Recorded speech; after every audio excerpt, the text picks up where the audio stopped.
It's a great privilege and honor to be your host this evening, and I look forward to the exciting conversations that are going to be happening this evening as we get into the penultimate phase of this 2-day process on unlocking local capital for public interest media sustainability in Zimbabwe. For a while, the media has been talking to itself insofar as what concerns and what matters to the industry.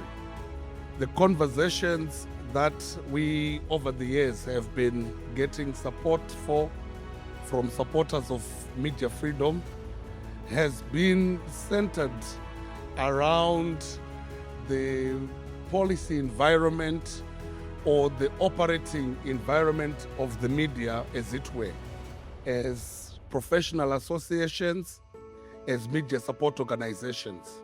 But there came a point and a realization and a recognition that why does the media in itself exist?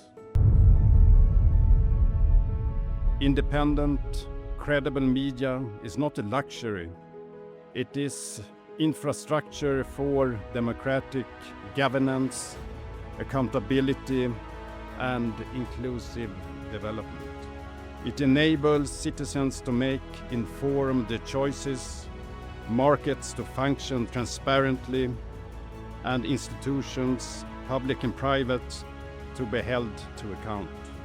When journalism is weakened, misinformation thrives, trust erodes, and development outcomes suffer.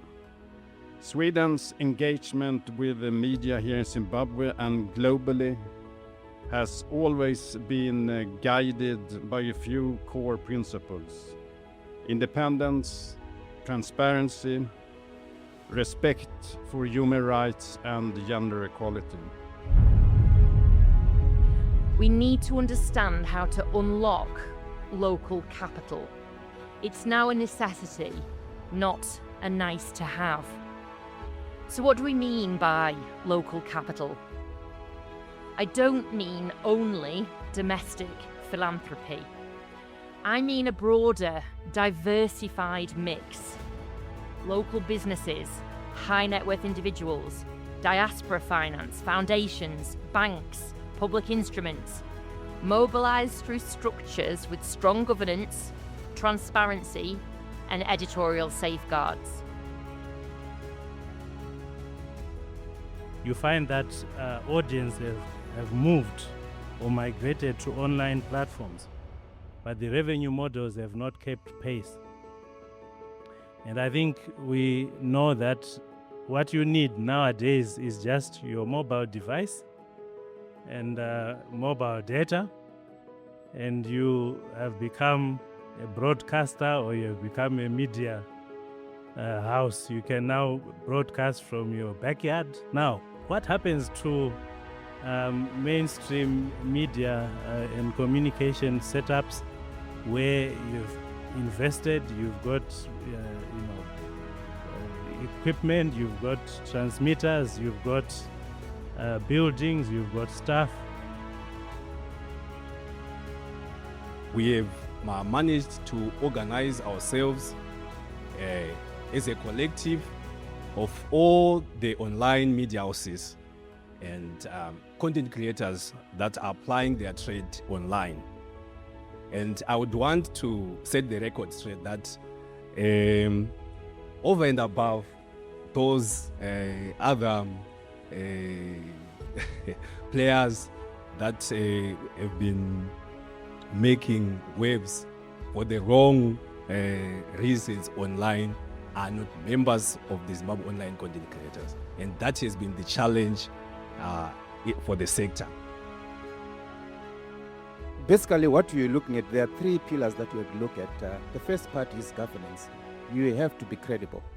Your position, whatever you are doing, either as a small, big media player, and it's the same thing that we explain again in terms of structure for the smallholder farmers, even as ZADD, for us to be able to draw in whatever capital we are looking at, you have to look at your governance structures.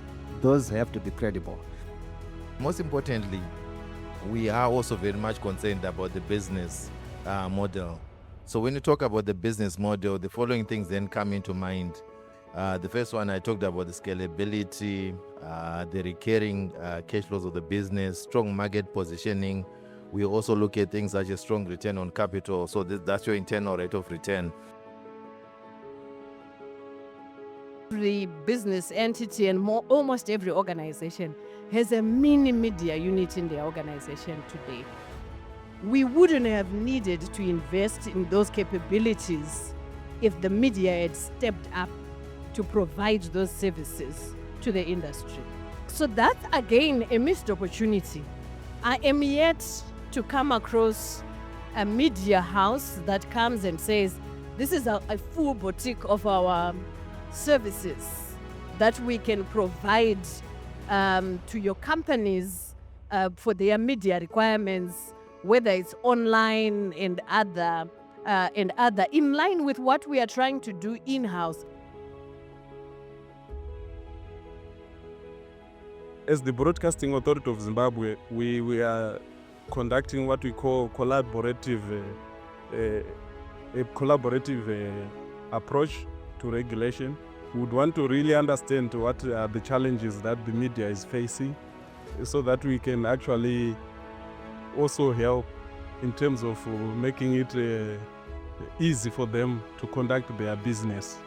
So at the Broadcasting Authority of Zimbabwe, we would want to actually understand the insights in terms of what are the challenges that are being brought up by AI and what are the challenges that the media is facing in terms of sustainability, so that when we are structuring our regulations, we also are speaking to the reality that is in the industry. I think we explored avenues related to how media can sustain itself through new funding models.